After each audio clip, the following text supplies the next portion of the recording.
everyone. In this episode of Director Discussions, this is one of the coolest chats I've gotten to do. I've been looking forward to this all week. An interview with the amazing, my dear friend, the great Bryce McGuire. I don't even know where to begin. His new film, Night Swim, is one of the biggest films in the world right now. It's in cinemas now. And for some reason, Bryce has been kind enough to give me some time. We were chatting a bit off there. I think we've become best friends. We're just two young Irish kids. Bryce, my man, thank you so much for taking the time to come on. How are you doing today, sir? I'm doing just grand, and it's exciting to be here, Danny. And I was just what I was saying off camera, off before we were recording, was, this gentleman here, you all know him, you all love him. He's a fast talker. He's a humble gentleman. He's excited. He's passionate. He loves movies, and he keeps on being like so, self-effacing. Like, how do I get these filmmakers? Like, well, look, if you get Christopher McQuarrie, you get all these big filmmakers time after time again. At a certain point, it stops being a fluke. It's not just good fortune. Let's just be real. I just think the people watching need to know, like, if you are passionate, if you are, you take incentive, you're a hustler, you're a good communicator, that is infectious to everyone around you. And the same skills that take a small YouTube account to getting to having these conversations with people that are doing cool stuff is the same skills that you need to be able to inspire your crew and your talent and convince people that you're capable of making a movie that costs millions of dollars, because you got to be delusional belief in yourself, and then if you really believe that, people will see that. And so I feel like it's the same skill set, so I think that's worth it's worth honoring that, and just saying, like, like, you're doing your thing, man. I'm excited for you. Like, oh, dude, wow, God, that's taking me back. Like, man, for someone like you to say that means more than anything. Because I mean, like, I was kind of in dismay that you'd agree to do this interview, because normally when I'm arranging interviews, it's like, yeah, we'll find a time. I'm busy now. I can only imagine how busy you are. One of the biggest horror films in the world, and you've been so kind and just so. I didn't feel that pressure that I normally feel. Just in chatting through emails, you treat me like a friend already. So, like, the fact you've been so kind to me, man. God, it Cool. means everything. So it's such an honor just to get to chat with you, man. You're a fucking legend. Well, I'm happy. I'm happy to be here, and I don't want to take too much time away from our conversation and stuff. But I am just curious, a little origin story. Maybe you've gotten this from other people, but what got you talking to people about movies? How did you kind of end up doing what you're doing with these interviews? Dude, that's amazing. I don't normally get asked too much about myself. Normally, I'm the one doing the questions. So, yeah, man. Yeah, to be honest with you, I think I mentioned this in my initial message to you, but both of my parents are deaf. So I grew up in a house where my dad obviously loves art house cinema. So I'd be watching, Italian neorealism and French New Wave, because we all had subtitles on everything. So I'd be Yeah. growing up watching Tarkovsky, being like, "What the fuck is this?" But I kind of gravitated towards it. And then, I never really treated film like film was always kind of a foreign thing to me. It's like Hollywood people do film. And then I Yeah. started watching Irish films and, seeing Irish filmmakers do things. And then that kind of got me interested in the world of film. And I started my channel interviewing comic book people. And I never even tried to interview directors, because I always felt like that's what journalists do. And I felt like that was a very big leap for me to make. And then one day I just kind of said, it'd be pretty cool to. So I started sending out a few emails and messages. I think I sent out 100 messages, and I got nothing. But I just kind of kept sending messages. And then I knew if I could get one director to say yes, it kind of opened things Yeah. up. And that was Christopher McQuarrie. One day I sent him a message, and I had all I had was comic book creators, and I just sent a message. It was probably written in poor English, and I was like, "I'd love to interview." And I got a message one day. I was like, "Hey Daniel, I'm currently on the set of Mission right now. We're filming in South Africa, but I'll be free in a few months. Reach back out to me, and we'll have a chat." And I was like, "What the hell?" So I started running around. I was like, "Yeah, yeah." So then I started sending people messages like, "I am going to interview Christopher McQuarrie soon. Yeah. There we We're go. Yeah. working on it. You're just gonna have to take my word for it." And Yeah. then I kind of got more. And then once I had five, I was just kind of off from there. And then even when anyone takes the time to chat with me, it's kind of this thing of wow, this to me is my film school. I'm not so much interested in stuff like maths or science and all. I don't think that's something I'm into. But when I'm sitting here and I'm talking to filmmakers like you, that's this is just something I feel like I can't do for the rest of my life. And I love just yeah, it's fancy, but I truly just love film with all my heart. So I'm very grateful that filmmakers like you would take the time to chat with me. So yeah, that's kind of how my weird way and how That's I cool, got into man. it. Well, are you a filmmaker yourself? Are you making shorts, or what's Yeah. your? Yeah. Funnily enough, February, it's January now. February 20th, I'm shooting my first short film with my dad in Leitrim, which is the countryside here in Ireland. It's about a deaf farmer who loses his wife and his relationship with religion. it's kind of, this big thing, but I've just like, for so long I felt like kind of I had to make a film, and it's kind of gotten to the point now where it's like, I think, to be honest with you, man, I'm fucking terrified, because it's like, it's this thing that I've always said, like, I'm going to be a filmmaker, and I've just known I'm going to be a filmmaker, but now it's like, I'm doing it, and I'm kind of a bit That's like, all right. exciting. Yeah, dude, How long is your script? How many pages? it's 20 pages, man. Okay, so it's pretty long. Yeah. But like the thing is, we kind of have, I'm thinking I'm gonna probably shorten it a little bit, but the thing is, like, we have like the location, it's like a cottage that my nanny owns, so we kind of have all the time we need. So I'm just gonna really like take my time with it and just try and get what I want from it. And it's just like, I'm just hoping to have fun with it, you know what I'm saying? Oh, and you're going to learn so much from doing that. Like whatever happens with that, however it turns out, it plays festivals, it doesn't, it's shite, it's whatever.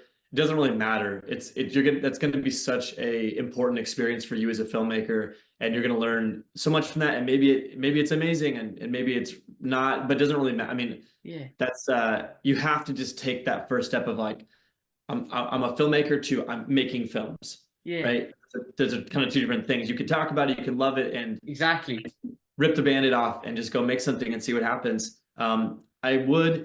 It's interesting. Are you in primary school? How old are you? I'm in high school. It'd be American high school. I'm 16. So I don't know what that'd be in. Yeah, you're 16. Yeah. So, normally my advice for kind of people making short film, I'm such a believer in the short film. So many things that have been good for me, like Night Swim, started with the short film. Yeah. The movie Baghead, which comes out in cinemas today in the UK. That was based on a short film as well that Alberto Corredor, a Spanish director, adapted off of his short film. I was a screenwriter on that. Wow. But I really believe in the short film as the most powerful tool that a young filmmaker has, because it doesn't cost that much money. You can write toward the locations you have, the resources you have, the great actor that you may know from some school, or just someone has a great face or great energy, and like, I know how to use that person. Yeah. You don't have to get some big actor, but I typically would tell people, like, because I'm pretty strategic and pragmatic, where I think the shorter the film is, the better chance you have of getting programmed. Yeah. The longer the short film is, it better be like, if it's a 20-minute film versus a 7-minute film, it has to be 3 times as good as a 7-minute film. You're right. It's taking up 3 programming slots. And it's like, that's a lot of pressure to put on the film of like, it needs to be 3 times better than some awesome 7-minute film. Yeah. That being said, at your age and doing your first thing, I kind of just say, fuck it. Do whatever you want to do. It doesn't really matter. Like, just learn from it. Shoot as much as you can. You're already on set. Get as much from the experience you can. I think as you go and make your second and third and fourth short film, and you really feel like, okay, this one has a little bit more budget, this one I think actually could kind of have a big festival run, I would say to people, like, the closer you are to 10 minutes, the better, because it's easier for someone to be like, all right, I'm going to watch that. I get 10 minutes. Yeah. You see a 20-minute film, I'll watch your film because I like you. But if I get a cold 20-minute film, I'm just like, oh God. But dude, that's great. Like, have you ever sucked? Like, that's kind of mad. Like, because I mean, I hear you talk about like making films and obviously starting. And to me, that's so foreign, because obviously you have this film that's one of the biggest films in the world right now. But obviously, hearing you talk about, it's like, yeah, at one point you were a kid who was just making short films. I was 16 making films in high school. I was convincing my English teacher to let me make a short film instead of write an essay after I'd watched read a book, and I'd be like, can I do this as a short film? Wow. And I remember I'd made this short film about, Ray Bradbury, like the author of like Fahrenheit 451, or all those books. He does a lot of like science fiction, horror, fantasy kind of stuff. And I remember, like, I was reading one of his books, and I was like, I'd like to do a kind of impressionistic biopic about Ray Bradbury as my essay, basically. Wow. And my teacher, Steve Hobbs, was cool enough to be like, yeah, sure, why not? Do it. Yeah. And that was kind of like the first thing I made that actually had no budget, no tools, no film equipment. Because back in the day, like, it was harder to get access to a decent camera or sound equipment. So it was like basically me with the handy-cam, but there was a script.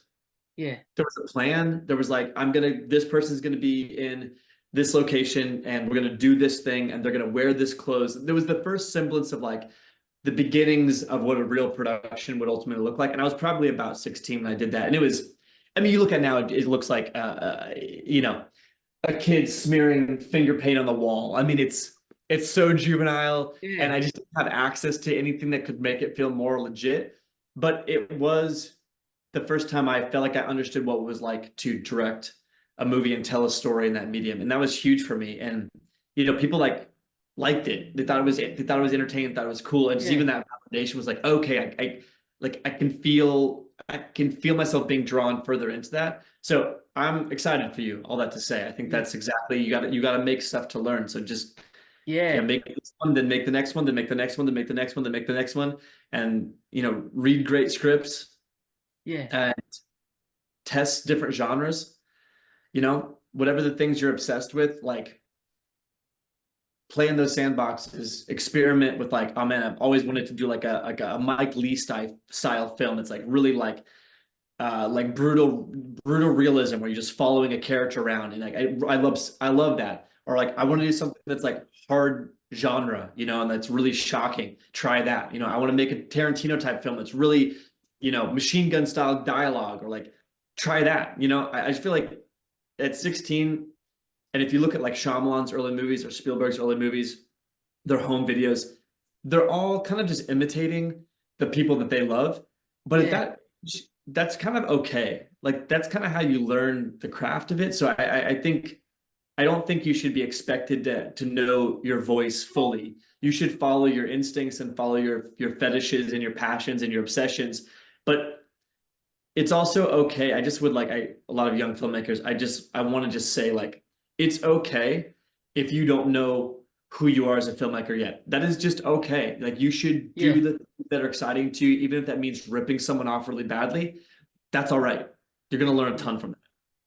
I mean, dude, that's amazing to hear from someone like you, and you've dropped so many amazing nuggets of wisdom. And I think I have a few years before I have to make Boogie Nights if I want to beat PTA. So I have a Yeah, bit of time at least before I can outdo him. I'm coming for sure. him. I'm coming for him. And then I have a few more years after that before I have to do my Magnolia, but that's a That's different right. story. You got I'll time. work on that later, man. That's Um, but right. but that's amazing, man. And like especially hearing you talk about kind of the strategy of making a short film, because like I said, I have written it's 20 pages, but I've been like I even had a look at it this morning, and I think I'm struggling with the pace a little bit. And I think it does need to be shorter. So it's fascinating just hearing you talk about. But Yeah. obviously, you're someone who's kind of been through the trenches of making those short films. And so, was there ever do you have to embrace the fact that okay, you're gonna have to be a bit bad at it? Because to be honest, man, that's what kind of scares me about, because I'm very fortunate and I know all these kind of amazing filmmakers, and I'm very fortunate to know all these. Like if I send them this, I don't want to be like I don't want to make something shit, and that kind of just scares me a little bit. So do you have to be willing to be bad as a filmmaker? Yeah, you have to be you should try and be good, but be willing to be bad. Yeah, I know, man. It's tough, isn't it, man? Because But you it's know, I like think also anyone that you send something to is gonna have context and understand like this is someone that's like learning the craft. And so I think most people are gonna be really like open-hearted and like gracious about that.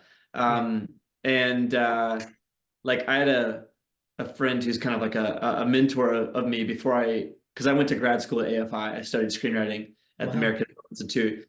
And before I went to AFI, before I moved to LA, this guy Scott Teams was like, look, man, like from the moment you move out here and go to grad school, if I tell you it's going to take 10 years of writing bad scripts, working bad jobs, hustling, failing, scrapping, getting beat up, before you're actually making a living as a filmmaker and doing the kind of projects you want to be doing. If I tell you that it's going to take a solid decade, wow, if I tell you that and it scares you, or that is like, oh, I'm not into that, yeah, then you're probably not cut out for this.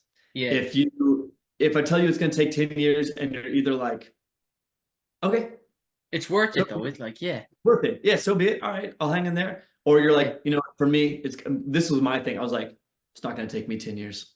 And by the That's way, honestly, I'm not even lying. When you were saying that, I was like, all right, yeah, 10 years, we'll see about that. Like, man, and I think well, it that's is. good though. That's the attitude you kind of have to have. Like, you have to be delusional And it's okay if you don't know you're delusional yet. It's okay. Like you should be like everyone I know who has if you were realistic, you'd never do it because it Yeah. would be too daunting, right? You have, and guess what? I did beat it by 10 years. I did beat the 10 years, not by much, but I did sell my first thing to a studio. And yeah, that's not making Magnolia, but it's at least like breaking into the industry where you're like you're making a living, getting Yeah. paid to write, and you're joining the WGA. I guess that was 2018. I graduated school in 2013, so that's only 5 years Wow. after five. So that's actually not bad. But how many years did it take me to make Night Swim? 10 years Yeah. That's since all. AFI. 2013, I graduated AFI. 2013, we were in production on Night Swim. And you know, he was kind of right in terms of, yeah, I was making a living for the 5 years leading up to that and like writing really cool stuff that I'm proud of. But to like make your film, it did take me 10 years. So he was not off. And I think the little progress along the way though, the just saying like, okay, I got an agent now and like sold my first thing and like I adapted this novel and you can kind of feel the snowball of like, I'm not totally delusional. This is harder than I thought, but Yeah. I am making progress. I think you have to be realistic about am I getting closer to where I want to be than I was last year? And every year kind of asking yourself that question. The other thing that's interesting about you, Daniel, is at 16, my tastes were just not as I didn't have the breadth of film knowledge that you have at 16. I was just kind of getting into like at 16, I was in a class with that same English teacher, Steve Hobbs, who later just became like a good friend of mine. And he showed me Kurosawa's Dreams, Rushmore, uh, Wow. Lost in Translation. And in class, we watched it. And these kids in high school are just like, what is going I like mean, showing them Kurosawa's RP where there's foxes and there's like a big fox tribe, and then there's the fucking yeah. obviously that tunnel sequence with all the soldiers. I can only imagine how high schoolers took that. That must have been What good, are we man. what are we watching? What is going on here? But for me, I was like, oh my God, I can't, I was like, blew my mind. It's like Yeah, opened up my whole mind. It's like people are making films that feel like that. And I'd kind of been grown up on like, old school stuff like Orson Welles or Hitchcock. wow. Like, so I knew like my parents were really into like older movies. A lot of like Yeah, Twilight Zone was huge. Hitchcock was huge. I'd seen like Touch of Evil and like Citizen Kane and things like that pretty young, but I hadn't seen like contemporary like independent cinema or foreign cinema. Like when I saw wow. like I was like, okay, this is something different. And then I started to get really into like Bergman and Yeah, like Fellini, right? Like I'm a huge Fellini and Bergman, but that was starting to be like at the end of high school and into college, and I studied film in college, and that's when I was like started watching like the Dardenne brothers and Tarkovsky and Kieslowski and more like true like hardcore European cinema. yeah, Um, and I was super fucking snobby and pretentious in college, but I'm so glad, probably like maybe where you are now, where like, if it wasn't like the movie brats from the 70s, the Coppola and Scorsese, it would have to be like Bergman and yeah, yeah, Truffaut. And yeah, but you know what though? I tell this to everyone. When you're even younger than most people are when they even start to have an awareness of those types of movies. Typically it's college for a lot of people, like in university. But wow. I always tell anyone who's younger, be the film snob now. Watch all the obscure shit now. Go as deep and be as snobby and be as esoteric. Like that's the time when you'll never have more time to read esoteric stuff and watch interesting things than you will right now for you and into Exactly. Yeah, college.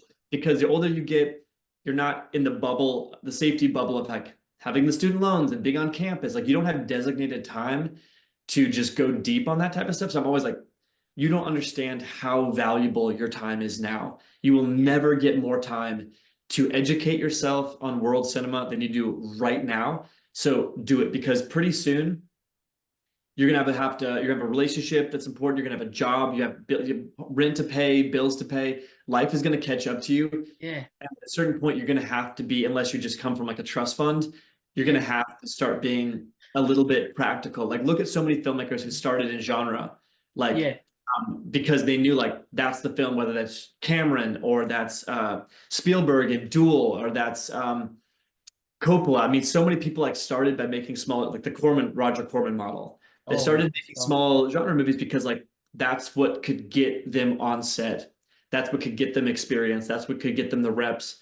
And I mean, I'm not ashamed to say it's because I love a certain type of horror film a lot, and I always have. But right after AFI, I was like smart enough to kind of see the landscape and be like, okay, what films are actually getting made for younger filmmakers?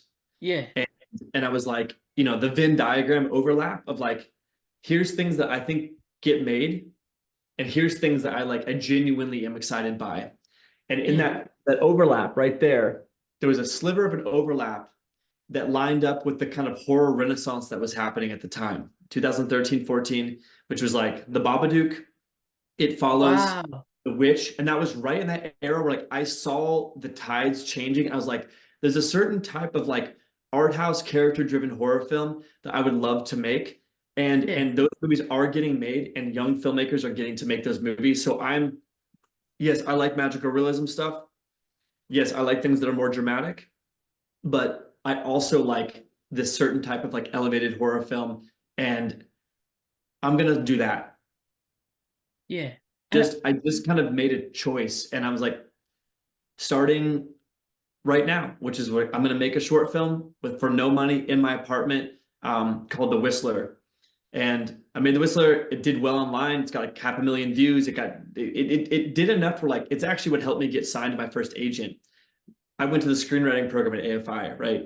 So people knew my scripts, but it was not until I made a short film that people liked, which was The Whistler, even though it's so low budget, but it's yeah. got thing. There's something that's like me in it, and it's effective. It's slow burn, it's suspenseful, it's not outright jump scare horror, but it's just like this got this like there's good performances in it. And it was the combination of the 3 scripts I had written and the 1 short film that made people go like, okay, yeah, he's a filmmaker. We'll Yeah. sign him. We'll take a shot on this kid. I Wow. was probably 22 at the time, 23 maybe at the time. So I then was like, okay, you follow the momentum that's opening up before you. That Yeah. sense of alignment, right? It's like some people's strategy is just to like wage the war. Like, I'm going to hold out for 20 years until I get to make my perfect film. That's not me. I'm a pragmatist. I'm a survivor. I'm a cockroach. And I said, okay, I'm going to follow the momentum, but still find a way to keep Your vision. my It's a vision, my compromise. That's wow. strategically compromise without compromising your values, your soul, your artistic taste, but find a way to to move that artistic taste into direction that you feel is opening up before you. And so for me, that was a certain type of horror film. So that first seed of Night Swim was really planted in 2013 when I said, hey, I'm going to make a short film for no money in my apartment with 3 friends. And it helped. It opened things up. Then from there, we're like, let's make another one. Then we made Night Swim. Then I made another one after that called Soon You Will Be Gone. And then I just kind of kept making stuff and working Yeah. on stuff. And I'm so glad that for me, I'm so glad that I picked that lane, because what happened was the momentum I got from having some traction and making the horror movies actually funneled into like in television. I write things that are like very much more Coen brothers kind of style, like absurd, like surreal comedies, or like Wow. Martin, Yeah. very different kind of a style. But there's also there's also things that just makes they feel like they're connected somehow. But um the momentum I'd gotten by selling some scripts, getting assignment, I like sold a script to Amblin's, Spielberg's company, and like a bidding Yeah. war. It was like it changed my life. But that momentum was suddenly like I would have conversations with other companies, and I was like, you know, I'm actually really also into things like this. And they're like, oh, really? I was like, yeah, like here's a script I wrote for a show called Florida Man. That's this kind of like surreal humanist deconstruction of like the Florida Man meme, which is basically like Yeah. this Yeah. like Florida man is found. Yeah. Florida Man. I'm from Florida. And I was like, it was my way of kind of like humanizing the headline, where you get to play with all the sensational tropiness of like you know, the guy on bath salts like robbing a convenience store with a live alligator, and like it's the circus freak like appeal of the big headline. But then my magic trick was like, you may like come into watching that show just wanting to see some like fucked up crazy redneck, Yeah. but what you actually see is like this really sensitive human portrait of this like damaged man who is that way for a reason. And so you get a kind of I love things that like shift genres and like Yeah. misdirect you in that way. So And I that's gotta admit, kind of that balance you were talking about earlier of, presenting something, but then also artistically being fulfilled in it by a yeah, way. Like that's amazing because I like, and then to circle back to a point you made earlier about the yeah, delusion, about having that belief, it's kind of amazing to hear you talk about that because I feel a bit like I feel vindicated because I send out so much messages to directors and like you have to have that delusion, just being you like, do. hey, could I interview you? And like I do this thing like I send out like if you didn't reply, I probably would have sent you a message once a month for a certain amount of money. That's how I get some filmmakers. I wear them Persistence, down. baby. I've gotten It's a down game some of big names, persistence. man. So like Dude, it's amazing. Just the whole industry is a game of persistence. wow. It's who can take the most body blows and still believe that they can win the fight. Well, Who can get oh, there? dude, Who can be, that's like that's it. Who can stay on their feet the longest and still maintain the belief in themselves, like, you know what? Yeah, like my left cheek is caved in and my nose is busted. I And got a like bit left in me, but I got a bit left in me, I got like a bit left in me, and I'm not going down on that mat yet because I deserve to be in this ring. And like I'm one punch away. I'm one can punch away. dude. That's what That's you have to that's have. it, man. That's That's the it, man. Irish.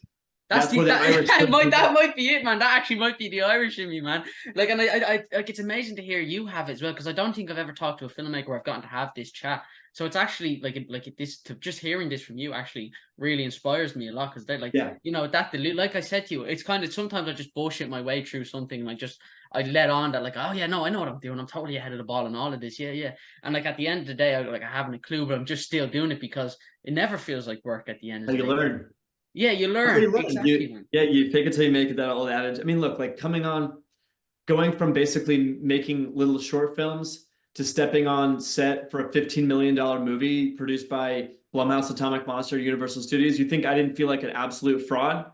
You think I didn't feel Teachable. like terrified to be there and like way out of my depth on things? Like I totally did, and I learned along Wow. the way, and I made mistakes, and I pulled on my past experience, my past mistakes. I'm glad I made all of those films, and I'm actually really glad for the work I had done as a writer before becoming a director at a bigger level, um, because I understood how to like take notes and interpret notes and deal with high pressure things coming down at me from kind of from above from producers. And Yeah. I was like, man, if I had gotten to make this movie 5 years ago when I first sold it, I would have gotten eaten alive.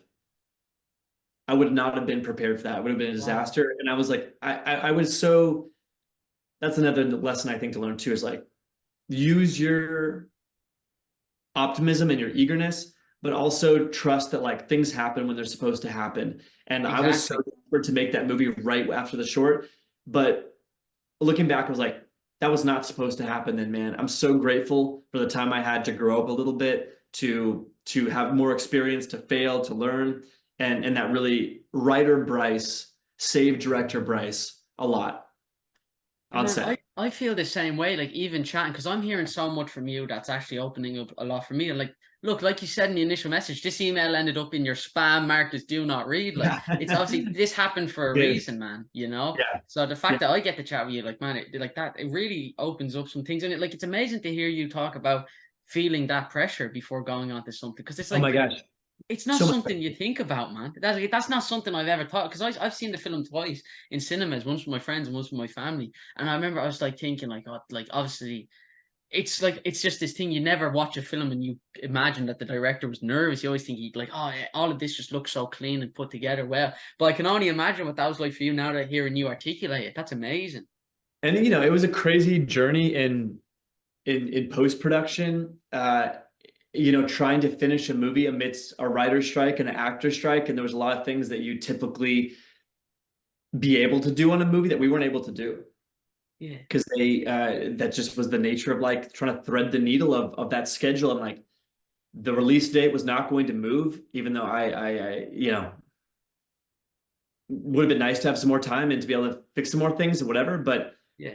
you know, it's ultimately like you have to you have your mission, and you just have to bear down and like make the best possible movie you can in the circumstances you've been dealt, because you can't really control those circumstances. You just have to fight for the movie. And look, man, it's like you're talking about getting hit, beat up, and stay on your feet. It's also like, you know, the movie's doing good business. We're Yeah. also getting shit kicked out of us in reviews. And it's like, I think that people came in expecting a very different movie. I haven't really talked about this in any press before, but I don't Yeah. mind talking about it because I'm proud of the movie because it is ultimately kind of the movie I wanted to make. People definitely wanted it to be more campy, more Megan, more body count, more gore, more Yeah. that's more. And I'm like, it's really more like an early Shyamalan movie. It's really more like Signs or The Sixth Sense, or in terms of like it's really character forward, and it slowly There's an learns. But emotional kind of, yeah, and it's like you talk about that artistic horror. This week I got to interview. I don't know if you know the filmmaker Osgood Perkins. Oz I Perkins. do know. Yeah, he's awesome. He's great. Yeah, Yeah, I chat. So this week's kind of a horror week, but I chat to him about the things that gravitate me. I think to both of your works is that your horror is this kind of certain. There's something beneath the surface, you know. yeah, I mean, yeah, there's obviously these aspects, but then there's also these family aspects about the fears we feel as family, of the love we feel towards each other, and that was probably I think my favorite thing about Night Swim is how there is a heart, because like I don't think people understand that. No one would care if it was just about a haunted swimming pool. No one would like yeah, go in, but it's once there's this family and then there's these people you grow to care for, and there's this connection between them. To me, that's where the impact is. That's when I start caring. I'm like, wow. And that's what yeah. it's about. So it's interesting hearing you talk about that character drivenness of your films. That's amazing. Yeah, that's really important to me too. And you know, it is a little disheartening for people to kind of not see Yeah. how important that is to the story, or just like they wanted something different. I think that's the big, I mean, I think the biggest disconnect I'm feeling like with critically is just that coming from Blumhouse and Atomic Monster in the January slot, people just thought it was going to be Megan. And Yeah. no hate on Megan. Megan's awesome. It's fun, campy, it's funny. And my editor, Jeff McAvoy, amazing editor, he edited Megan as well. And he's so I and Gerard is awesome. Like it's just they're very different movies, Yeah. which is fine. Like it's just I just I just think for anyone hearing this that you should watch Night Swim with a blank mind. Yeah. Come in and Don't watch it have on a its own notion of terms. what it should be or what you think it's going to be, because that's what Yeah, kind of, yeah. that'll really help you, I think, like settle into the hypnosis and the pace of the movie, and just settle in and sink beneath those waters. I think that is so important. It's a good lesson for me too. Seeing people just like miss the movie. They just like it's fine. Like I can't control that how people's doing, Yeah. but people just like they just didn't get it. They I just and I they I missed it. I was think like, that's too bad, you know. But I I think think for it's people that also a like thing the of they window don't open. want to. They don't want to embrace it. And they got like for me, I've talked about this a lot on the channel, but I despise Rotten Tomatoes, and I don't care how this affects me in the future. I think it's a because it's this whole thing. I've sat with people before when we're looking for a film to watch. They'll open up their phone, they'll go on Rotten Tomatoes. I'm like, wait, like, because I might think of how many people have missed out on their favorite film because they I refused know. to look because they just saw that the Rotten Tomatoes score was low or something like that. And it's this idea. I remember this film Birdman. I'm sure you've seen Michael Keaton. There's this scene in the bar with the critic where he goes, "You risk nothing. You risk nothing. There's no Yeah, risk." And like I think about that line so much. Like it like there's no risk in saying you don't like something.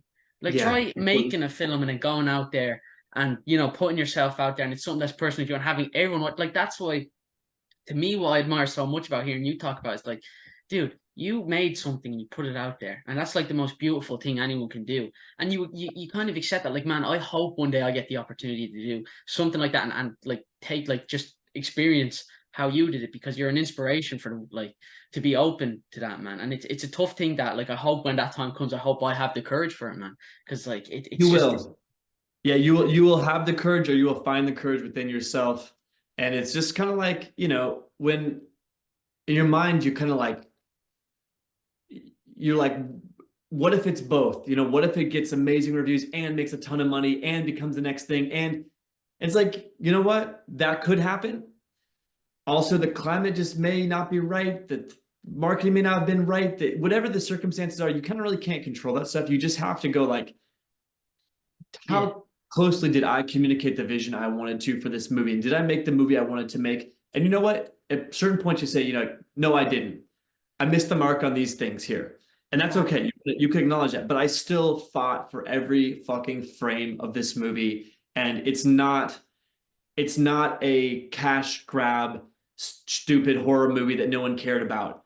People cared a lot about this movie, and there's a real filmmaker and real ideas and real Yeah, personal experience behind this movie, even dealing with invisible illnesses and dealing with MS. Like that was my ex- my my buddy Dan Myers, who was the assistant editor on this movie.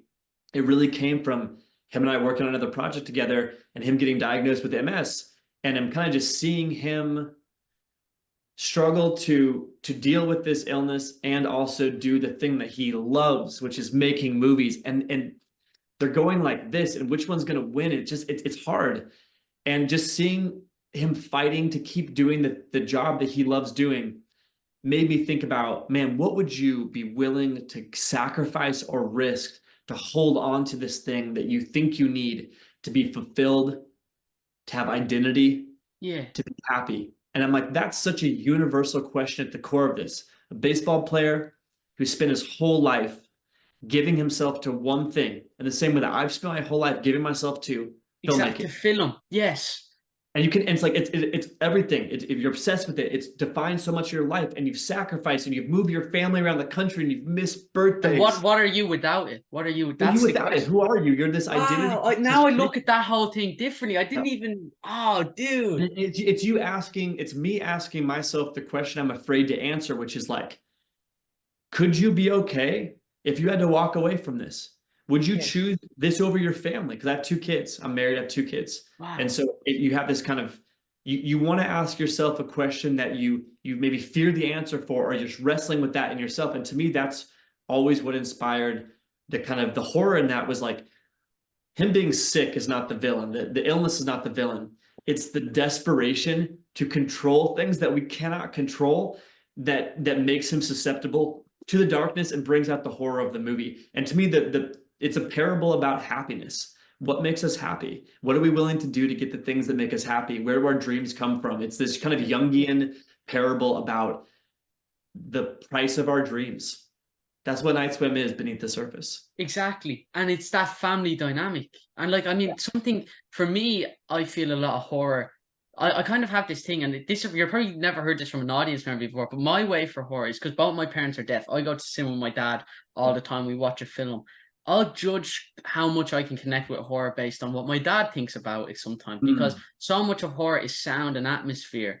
And yeah. so I've kind of noticed this, like, I've watched a lot of Buster Keaton and Charlie Chaplin, and to me that's almost Yes. like the golden age of cinema because that's visual storytelling. That's That's right, Tom. like it's Yeah. literally just it. And so the thing about Night Swim, and my dad, me and my dad loved it, and we talked about it.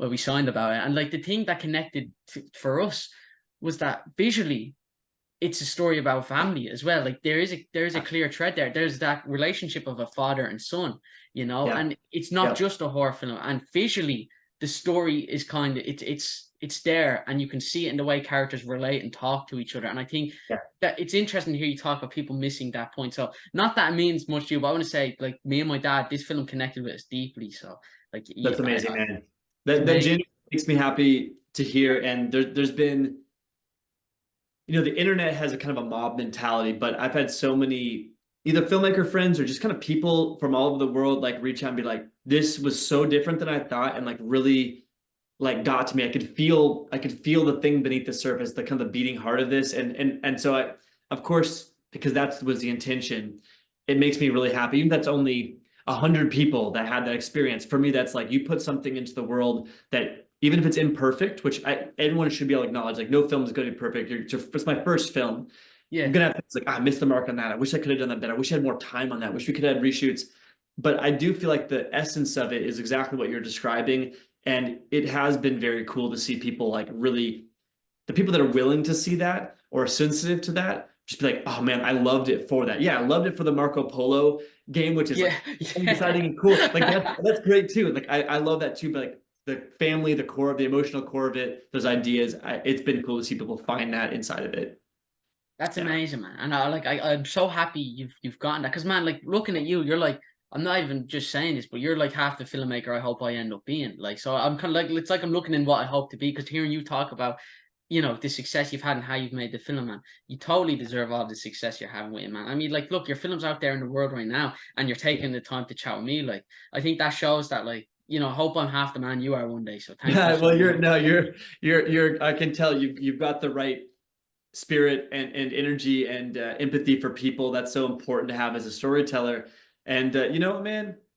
Don't lose your optimism because yeah, maybe I've lost a little bit of my optimism Yeah. over the years, but you know what? That candle still burns. And You got a even bit left in you. It's like we were I talking do. about earlier. You're getting Well, back up. You're not ready to hit the mat yet.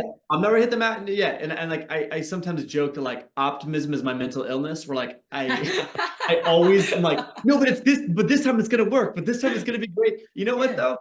That's a superpower. It really yeah, is a superpower because this career, this business will beat you up and tell you you can't do this and you're too young and you're too whatever and you don't have the experience.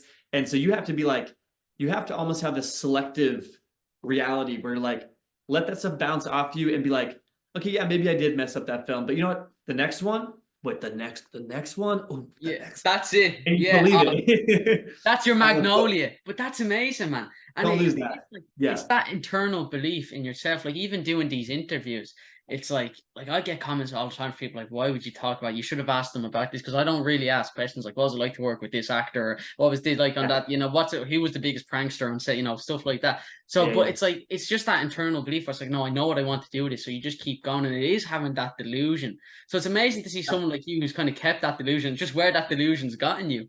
Like Yeah. that. It'll get you combined with hard work and being willing to like have self-awareness. I mean, I think that's the thing where like people get in trouble with the delusion is not being willing to learn. Yeah. If you're delusional where you don't see where you could have done better, then that could be that could hurt you. That's And so arrogance, I think, as well. that's arrogance. That's different. That's like, yeah, that's a different thing. But you can have that powerful optimism, but still have like self-awareness about where you can grow and learn. I think that's really important. And for me, like you're younger and you got time to deal with all that. But like going to therapy, for instance, is a really good way to kind of understand who you are, where you came from, and your own accountability. And your like the idea that like I'm the hero of my story, and part of the hero's journey is about taking accountability for their mistakes and like learning. Right, the arc is like Yeah. to reach rock bottom sometimes to see myself clearly and know what I need to do different. That's a classical kind of like Joseph Campbell hero's journey thing, and I do think that does apply to our own lives to be decent people, to be good artists. Is having don't have delusions about yourself, but have positive delusions about what you can do, right? And those are Yeah. two different things.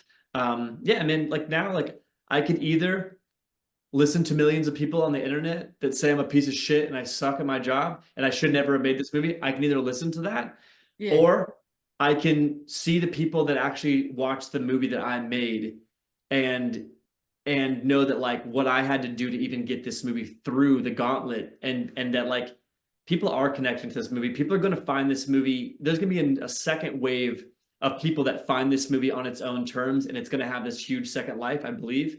And especially as you make your next film, there'll be a new context that people see Night Swim within. Like, oh, that was his. So the next thing I'm doing is I'm like, okay, I did this big studio film where um still so much of me in it, but you're also like you're making something for a mass audience. So there's Yeah. certain things you have to do a little different than an indie, right? It's just that's Yeah. the way it is. So I'm making something next that's much smaller and I have much more control over and much more idiosyncratic. And it's based on it's an adaptation of a short film I directed called Every House is Haunted, which played at South by Southwest, premiered at South by last year and Fantasia. And yeah, I'm like really excited to do that because it's much weirder and much more tonally slippery. Like for me, some of my biggest influences are Korean cinema, and like Really? huge Bong Joon-ho, or Lee Chung-dong, Burning, you know, Mother, Memories of Murder, Parasite, any of those things. What I love about those movies specifically is that Bong Joon-ho is not afraid to say, I'm going to make a melodrama, I'm going Yeah. to make a comedy, I'm going to make a terrifying horror movie, I'm going to make a mystery, and I'm going to do all of that In the simultaneously. one film. And at any moment from one scene to the next, I could pivot into slapstick comedy, like Buster Keaton type shit, like someone getting drop kicked down the hill. It's like goofy, like genuinely goofy. And then I'm gonna go into like this heartbreaking scene about like what a mother will willing to do for her handicapped child. And I to me, those things are not in boxes. They're not in conflict with each other. They're It's not fluid. competing with each other. You can do anything. You can do anything that you want to do because that's life, right? And so I love, and even the Coen brothers as a reference, I love the I way was, that they do it all too, right? yeah. Comedy, horror, drama, suspense, everything. The teams can change and there's this kind of fluidity to it, man. That's amazing. That sounds like a film you need to shoot in Ireland. I mean, I don't know much about it, but just Maybe seems like Irish sensibilities, man. you might be right. I mean, I have a lot of film contacts in Ireland and have scouted stuff in Ireland and have a lot of, I've spent a lot of time in Ireland with just because, you know, obviously I have roots there and I was involved with this. You know where Innis is in County Clare? Innis. Innis. It's a small market town that's near the Yes, coast. yes, yes, yes, yes. Yeah, so I helped Where's start the Innis Film Festival, Innis International Fantastic Film Fest, and I was like a judge on it, and I did like a filmmaker screening there, and it's just been kind of working with Innis to help create that festival. And helped it. I was like a consultant. I helped program stuff and whatever, and I love that experience. It got me. I spent a lot more time in Ireland, and through that, I was on panels with people that are just producers, like the producer of Vivarium, and he's an Irish guy, and wow, yeah. yeah. So anyway, so I would love to. I mean, we've talked about it. I have no producers there that I would love to. I will shoot something in Ireland at some point for sure. I just don't Oh, know dude. what project is going to take me there. Yeah, Amazing, man. I'm so glad we'll get you back. And let me know when you're in Ireland, man. I I'm will. growing at the mustache. I'll buy you a pint. I'm practically. There we go. No one in That's right. Ireland cares about underage drinks. They all just let it slide. So I'll Well, buy you're you a pint, man. 16. You can drink at 16, right? No, 18. 18. Oh, that's right. 18. Sorry. Germany's 16. Yeah. Hey, yes. Oh, see, the Germans are ahead of the ball on it. The Yeah. Irish Yeah. are sticklers for it. But like, Well, I know that like, I mean, people don't really care if you're drinking at 16 in Ireland, but they're definitely it's one thing I realized spending time in Ireland is like the drunk driving is no joke. You can't dude, play. They will yeah, take you, lock you under the jail on that stuff. And it's way more rigid and intense than in America, even because it's you're older when you're drinking. But yeah, I was like, oh man, they don't play. They yeah. don't play with underage with drunk driving in Ireland. And dude, we don't have baseball in Ireland either. But that's why I love seeing it in films. Like I love seeing it Oh, in right. Moneyball and Night Swim because it's such a foreign Interesting. thing to me. I'm like, if people do this, this is sick. We do. That's true. We have like hurling here. I don't know. Have Yeah. you ever seen The Northman? Robert Eggers' Yes. film. The Yes. Vikings are playing it. It's like the sticks and Early like version they're of hurling. Yeah. Well, I've yeah. seen the not the geezers. What do you call like the punks that have like the hurling sticks on the train going out of Dublin? There's like the tough kids in the Adidas tracksuits. Oh, we don't The really have name a there's word for them. no, Uh, there is. There's a slang term for like Scumbags.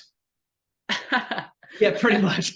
Yeah, yeah. What was the term? My buddy Timothy, who's Irish, was like telling me, he's like, look out for those kids. But he used some word, I can't remember what it was. But yeah, anyway, no, hurling, got a little exposure to that. And you know, obviously you have football and everything. But no, that's true. No baseball. I didn't think Dude, about dude. that. Yeah. Yeah. So, And so I'm learning from the great films anyway. yeah, Yeah. yeah. But man, dude, our time has come to an end. I just want to say from the bottom of my heart, thank you so much for taking the time to chat with me. I could literally chat with you for 10 hours. This interview has been so fun for me, and I'm so grateful you gave me the time. My last and final question for me and everyone watching, I was just wondering, what advice would you have for anyone looking to become a filmmaker? And I know we practically covered most Wow, of we this at the really talked start. about a lot of that, didn't we? Yeah, but like my last question, if you had any Yeah. advice, one big piece of information maybe we haven't gone over before, is there one, or do you think we got through it all? Yeah, we got through a lot of the important things. I'd recap by saying, um,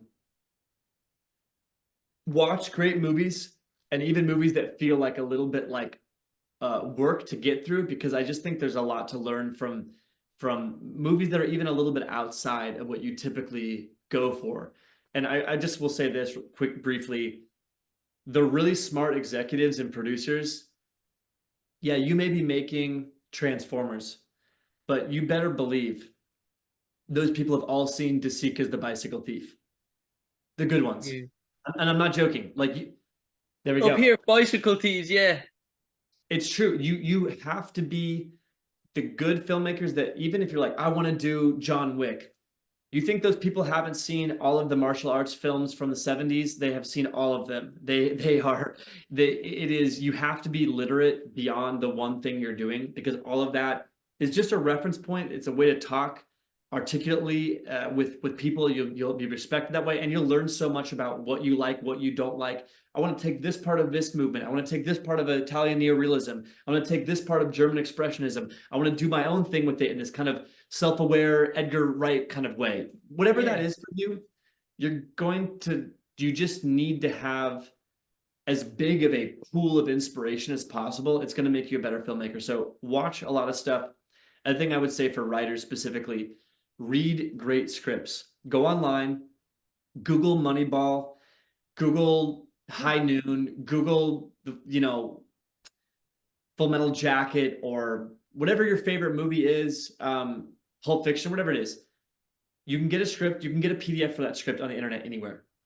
Read great scripts, because you're going to see how the great writers communicate their ideas on the page, and that's going to help show you how to do that in your own way. And then the other thing I would say is, like, watch great movies, read 1,000 scripts. Yeah. 1,000 scripts. Don't come and talk. Don't give me a note on my script until you've read 1,000 scripts. Period. I don't like, what do you have to, no, like, do your work, do your homework. Yeah. Third, do what our man Danny Boy's here doing, and make stuff. Go make your short film on your grandma's farm. Yeah. No, go do it. Just go make stuff. I don't care if it's on an iPhone or if it's on an Alexa 35. Doesn't matter. Go make stuff. And go see Night Swim in cinemas while it's still there. Dude, go see Night Swim in cinemas. Fuck the haters. Listen, yeah, fuck you think guys. For yourself. Think for yourself. Go there, judge. It might be your next favorite movie. I love it, exactly. Against the grain. Don't be a sheep. Go find out for yourself. You may like it. Night Swim in theaters everywhere. Go see Night Swim. Are you on Facebook, Instagram, Twitter, anywhere people on Instagram? Instagram. Yeah, I'm on Instagram. It's I'm Bryce J. McGuire. Bryce J. McGuire. Everyone, thank you so much for watching. Before we finish up, my name is Daniel Fee. I'm over on Twitter and Instagram as well, Daniel Fee33. As always, if you have the means, please make sure to donate to the National Deaf Children's Society. And before we finish up, Bryce, I just want to take this moment to say from the bottom of my heart, thank you. This chat means more than words could say, and I cannot thank you enough for being willing to come on and how kind you've been in helping set this up. Because of you, I'm not even kidding. I actually feel ready to make this film, and I feel ready to suck for a little bit, because you've helped me through. So it's a weird thing to say, but thank you so much. Thank you for helping me realize that I have it in me to suck for a little bit. So you're an absolute legend, man. Thank you for Cheers, mate. Appreciate it. Taking the time. You're an absolute legend, and everyone go check out Night Swim now.